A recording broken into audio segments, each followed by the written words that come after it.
রংপুরের ঘাঘট নদী উত্তরাঞ্চলের একটি ঐতিহাসিক ও প্রাকৃতিক নদী, যার সঙ্গে রয়েছে রংপুর অঞ্চলের সংস্কৃতি ও কৃষি ও জীবনের গভীর সম্পর্ক রয়েছে। এই নদীটির উৎপত্তি বাংলাদেশের উত্তর-পশ্চিম অঞ্চলের তিস্তা নদী থেকে। ধারণা করা হয়, বহু শতাব্দী আগে তিস্তা নদীর গতিপথ পরিবর্তনের সময় এর একটি শাখা প্রবাহ থেকেই ঘাঘট নদীর সৃষ্টি হয়। নদীটি রংপুরের শহর ও আশেপাশের বিস্তীর্ণ এলাকায় অতিক্রম করে দক্ষিণ দিকে প্রবাহিত হয়ে শেষ পর্যন্ত ব্রাহ্মণপুত্র নদীর সঙ্গে মিলিত হয়েছে। ঘাঘট নদীটির নামকরণের বিষয়ে স্থানীয়ভাবে কয়েকটি প্রচলিত ধারণা রয়েছে। একটি মতে ঘাঘট শব্দটি এসেছে প্রাচীন পলি বা স্থানীয় উপভাষা থেকে, যার অর্থ ছোট কিন্তু গভীর প্রবাহ। অন্য মতে নদীর পানির ঘ ঘ শব্দের অনুকরণে এর নাম রাখা হয় ঘাঘট। কেউ কেউ বলেন নদীর আশেপাশে ঘাঘু বা ঘাঘট বা ঘঘট নামের একটি প্রাচীন গ্রাম ছিল। সেই গ্রামের নাম থেকেই নদীর নাম ঘাঘট হয়।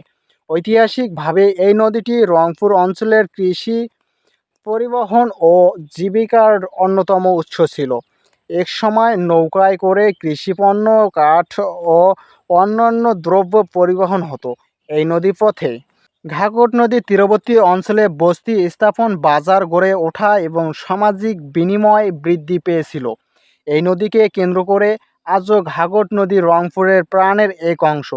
যদিও বর্তমানে নদীটির নাব্যতা অনেক কমে গিয়েছে, তবু এর ঐতিহাসিক ও স্মৃতি মানুষের মনে অম্লিত হয়ে রয়েছে। ঘাঘট নদী শুধু একটি জলধারা নয়, বরং রংপুরের ইতিহাস, সংস্কৃতি ও মানুষের জীবনের এক অবিচ্ছেদ্য অংশ, যা সময়ের সাথে সাথে অঞ্চলটির ঐতিহাসিক ও বহন করে চলছে। যারা এখনও আমাদের চ্যানেলটিকে সাবস্ক্রাইব করে নেয়, দ্রুত সাবস্ক্রাইব করে নেবেন, পাশে থাকা বেল আইকনটিতে ক্লিক করবেন। নদীতে ভ্রমণের অনুভূতিটাই সত্যি এক অন্যরকম অভিজ্ঞতা। শান্ত জলের উপর নৌকা ভেসে চলা, চারপাশে সবুজ গাছপালা আর দূরে দেখা মেলে গ্রামের ঘরবাড়ি। এই দৃশ্য মনকে এক অন্যরকম প্রশান্তি দেয়।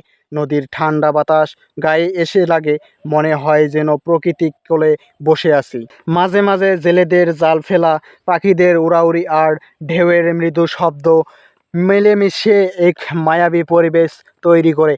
সূর্য যখন ধীরে ধীরে অস্ত যায়, তখন নদীর পানিতে তার লাল ভাসা পড়া এক অপূর্ণ দৃশ্য মনে হয় সময় থেমে গিয়েছে। তবে শুধু প্রকৃতিই কথা বলে। শহরের কোলাহল ভুলিয়ে দেয় নদীর এই শান্ত পরিবেশ। এমন ভ্রমণ মন ভরে যায় শান্তি আর আনন্দে।